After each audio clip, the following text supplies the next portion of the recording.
Magandang umaga! Kumusta po? Narito po ulit ang update natin para sa lagay ng ating panahon ngayong umaga po ng November 8, 2025. Sa ngayon po ay tuluyan na nakapasok sa Philippine Area of Responsibility ang bagyo na ating binabantayan at tinawag na rin sa local name na Bagyong Uwan at nasa layo po ngayon ng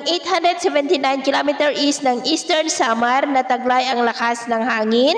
na umaabot po sa 140 km per hour at kumikilos pa-west, northwestward sa bilis po na 20 kilometers per hour. Bukas po na madaling araw ay isa na po yan na super typhoon ayon rin sa datos ng Pag-asa at sa linggo ng umaga sobrang lapit na po yan sa may Northern Samar at Bicol region at sa linggo ng hapon posible na nasa silangan na ng Central Luzon at sa linggo ng gabi posible na po yan na mag-landfall dyan sa may Aurora or nearby areas at magdamag na babaybayin ang kalupaan ng Luzon, posibleng mag-exit sa may La Union. Pero asahan pa rin natin na maaari pa na magbago ang forecast na ito, kaya patuloy po tayong mag-antabay sa mga susunod na updates dahil maaari na bababa pa ang track nito o tataas at paghandaan rin natin ang wind signal number 4 sa lalo na paglapit at pagdaan ng bagyo. At dahil po kay Bagyong Uwan ay nakataas na ngayon ang Tropical Cyclone Wind Signal number 1 sa southeastern portion ng Quezon,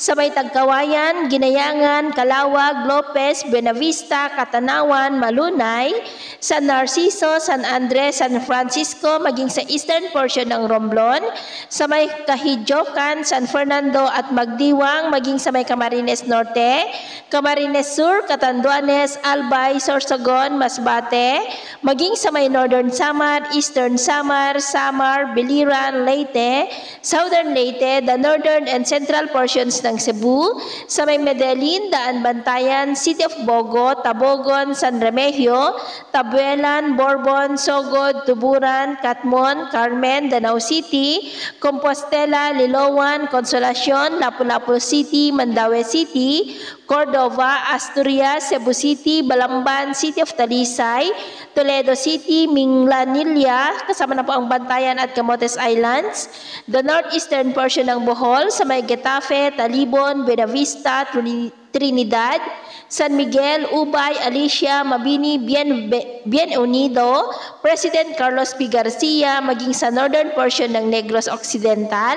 sa may City of Escalante, Toboso, Sagay City, Cadiz City, Calatrava, Manapla, maging po sa northeastern portion ng Capiz, sa may President Rojas, Pilar, Panay, Pontevedra, and the northeastern portion ng Iloilo, sa may Carles, Estancia, Balasan, San Dionisio, Concepcion, Batad, Sara, Ajuy, maging sa may Dinagat Islands, and Surigao del Norte. At mamaya ay asahan naman po natin na sisikat naman ng araw sa malaking bahagi ng ating bansa. Pero dahil po sa bagyo ay asahan natin ang maulap na kalangitan na minsan ay may mga pulo-pulo na mga pag-uulan sa ilang bahagi po ng Southern Luzon, Visayas at Surigao del Norte. At mamayang hapon, mas maraming lugar ulit ang makakaranas ng mas maulap na kalangitan with isolated rains. Kaya mag-ingat po tayo sa mga banta ng mga pagbaha at pagguho ng lupa. At sa atin naman pong mabaybayin dahil sa papalapit na Bagyong Uwan ay iwasan na po muna natin ang papalaot sa buong seaboard po ng silangan ng ating bansa. Kasama na po ang mga seaboard ng extreme northern Luzon dahil ang mga alon po ay posibleng aabot